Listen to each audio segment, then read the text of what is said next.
Hi, and welcome back. We're here with comedian David Blechman.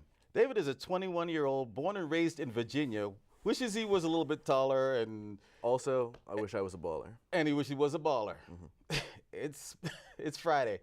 Well, actually, it's not Friday, it's Thursday. But anyway, we're here with David, and David's going to tell us a little bit about what it's like to be a young comedian trying to make his way here in the comedy circuit in D.C. David, tell me, how did you get started in comedy?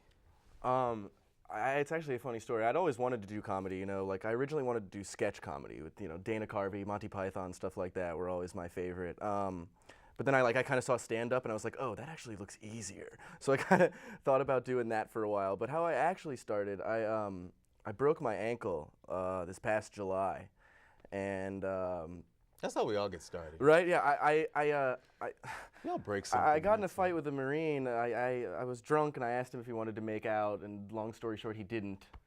But so I decided, well, this is the best time probably to start doing comedy, because I'll go up there with a cast and no one's really, no one's not gonna laugh at the guy in the cast, just gonna make him feel better. That's how I got started. Exactly. You kind of want to be like on Saturday Night Live and Yeah. in that kind of genre of kind of sketch comedy, improv. Yeah, exactly, same kind of thing. But I just decided stand-up comedy seemed like a good avenue to get there. So this past July, actually, I'd been kicking around ideas for a while, writing stuff down, trying to get together a set, and then I'd broken my leg in July, and I decided that'd be the best time to go up there. To go up there and use the pity factor. No one's not gonna laugh at the crippled guy on stage. So were you like a funny kid in high school? Was that something that brought you, were you getting in trouble a lot as a kid? Yeah, I got in trouble. I thought so. There were a lot of people that didn't think I was funny, but I definitely was gonna say what I thought was funny, whether or not anyone wanted to hear it. So in school, you were the kind of kid that, always, the teacher was always getting on you? Absolutely, yeah. So were you a good student? No, never. I actually dropped out of high school. They told me halfway through senior year that no matter what I did, there was no way I was going to graduate that year.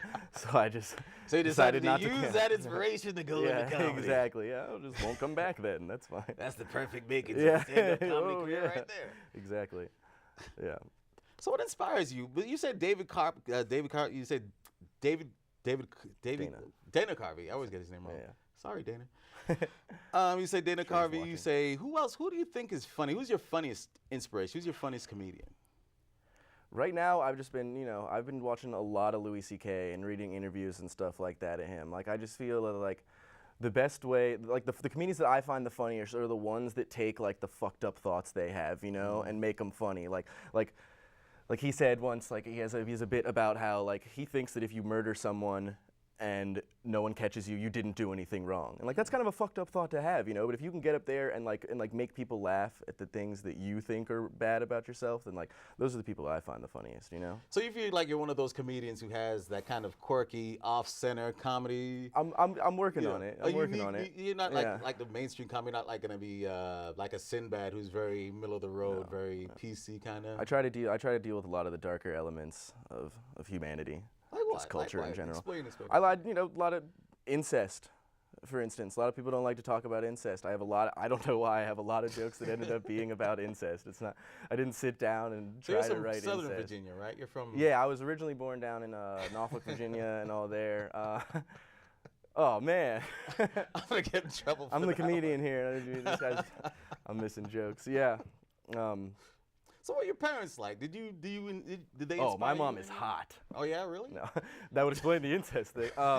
No, but my mom, very supportive. Well, she's gotta be. You dropped out of high school. Yeah, absolutely. She wasn't too keen on it at the time, but yeah. Be a stand-up comedian. Well, and she's a Jewish mother, so Jewish mothers love to. They're just wait for oh, my son, he just 18 years old, already got a 6-figure job he did, and he's so good looking too. But my mom never got to do that. I had dreadlocks actually at the time. Oh, my son dropped out of college and his hair's all stuck together. That's what she got to say.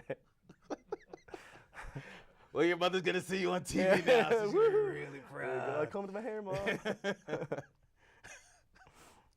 So what is it? Is this gonna be something that you're gonna I mean, really, are you gonna really stick with this? I mean, it's not high school now. You're really gonna stick with this, right? Yeah. I mean, I'd like to. It's been going well. I wasn't sure what I wanted to do. I did my first like 2 or 3 open I've seen mics. you set. Actually, you're very funny. Yeah, thank you. I did my first 2 or 3 sets just to see like if people would go up and laugh, and then I took like another month or so off just to like try to evaluate whether or not this is what I really wanted to do. And I think so. I'm trying to get some stuff going, trying to put out a demo reel, you know, just whatever. But I think it's something I'd like to do because I mean, I don't know what else I'm gonna do right now. This is going well. This is not the economy to. Yeah, I mean, yeah. Honestly, I mean, when I do shows, my favorite crowds are the college crowds. Yeah. Because they're young, so they still have a little bit of immature sense of humor. Plus, they're studying. Yeah. Some of them have jobs. Some of them have full-time jobs. Some of them are taking 2 electives or 2 majors, I should Absolutely. say. So they're really eager to they're really eager to laugh. And they really get into the joke. Who's your base demographic? What kind of crowds do you like? I mean, a lot of it, like, I've just been trying to bring as many friends as I can, just like, kind of a confidence booster, and like, in case like, this doesn't go well, at least I know my friends will laugh at me because, I'm failing. They love to see that. But yeah, I'd say it's got probably a college crowd. Like last night, we did this show at the Soundry in Vienna, and there was a stand-up comedy class from Johns Hopkins University that came as the audience. It's like, so that was really fun. It's funny you mention it because like students are just like eager to learn and eager to laugh, so they're a good crowd. They're a good crowd. They love to blow off steam. That's why they that's do. why they're some of the Exactly. better crowds Exactly. that you can possibly have. So like the stand-up comedy class was like funny to me. Like I'm doing this because I didn't do homework. Like I don't need you to give me comedy assignments.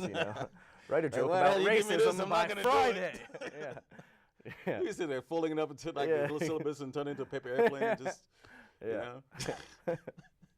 So, what would your I would say your dream comedy career be? If you would it be like your own show, an HBO special, sitcom? What are your dreams for comedy? My dream, I really want to do, like, I've always wanted, like, I would like to use this as a way to comedy write or do voice acting. Like, I'm not even trying to, like, do anything big, trying to go do big tours. Like, I'd be fine with just getting a steady career, like, writing for a sitcom and doing voice acting for some Cartoon Network shows. We have so much to come. I would love to be a cartoon voice. Yeah, that sounds amazing. I mean, look at The Simpsons. They've been on for 20 years. These guys probably work in their underwear, for God's sakes. Exactly. And, I just imagine the ugliest dudes ever, and I'm just like, I could be there with those guys. Exactly. I wouldn't have to ugly. lose weight. Yeah, exactly. I'm sitting there like, what the hell? I mean, for real, this. I want people to look at me. Okay. All right. David is going to actually take some time, and he's going to hit the stage, and he's going to show us exactly what makes him so funny. So I just got back from the doctor recently, and I got some bad news. It turns out I have split personalities, and one of them is a terrible comedian, so be careful.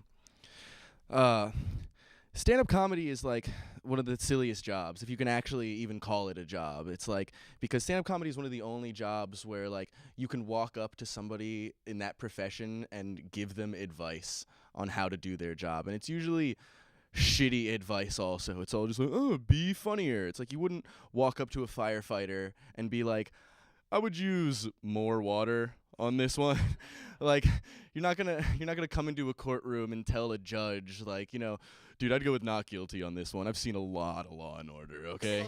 Like, and it's the only other job that you can just try. It's not like, oh, I want to be a construction worker. Sure, come out and try the open crane day. That would be a disaster. And sometimes the open mics are. I'm at the age in my life, I'm 21 years old, and I'm at the age where, like, I still think that 17-year-old girls are hot, but not sure if that's okay anymore, Like, it's one of those crimes that it's like, yeah, dude, we have to punish you, but we get it. Like, this court finds you guilty, but also she totally looked 18. And I prefer hitting on underage girls because they don't expect me to buy them drinks all goddamn night. Just say as my segue every joke. I recently read an article that said 1 in 5 people in the world are Chinese. First of all, there are 5 people in my family. One of them is lying to me. I saw a guy with a license plate the other day that said Top Gun 8. And that got me thinking, wouldn't that make you not Top Gun? I like Slim Jims. You know, I feel like there should be more food that can hurt people, like pineapples, coconuts, swordfish. My mom recently learned how to picture message, which, it wasn't that cool. It was actually a little disappointing because I had already seen her naked. I wonder if people who are into incest have, like, people who are into incest have, like, the same problems that the rest of us do in the dating world, you know? Like, one-night stands are awkward when your room's down the hall. Or, like, it's hard to meet a new girl when you gotta wait 9 months in between each one.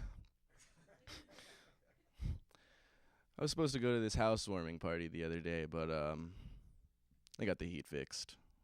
So, party's over.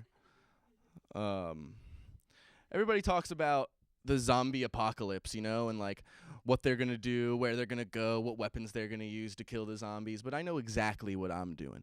I'm going straight to Mexico, because even if they are infected, they'll be way too lazy to chase me.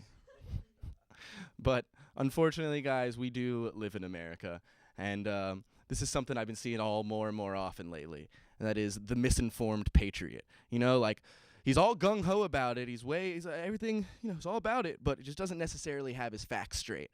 And he'll tell you shit, he'll be like, hey man, do you remember when America climbed up Mount Sinai and beat the shit out of God to get the 10 Commandments? Hell yeah, America. You guys remember in the Crusades, America beat the shit out of all them Muslims? Hell yeah, America. And he'll come up to you and he'll tell you, he'll go, buddy, I thought of the most American thing ever, all right? Ted Nugent shooting a flaming arrow into the sky, which is then caught by a bald eagle and driven into the heart of Osama bin Laden. Hell yeah, America. Thanks, guys.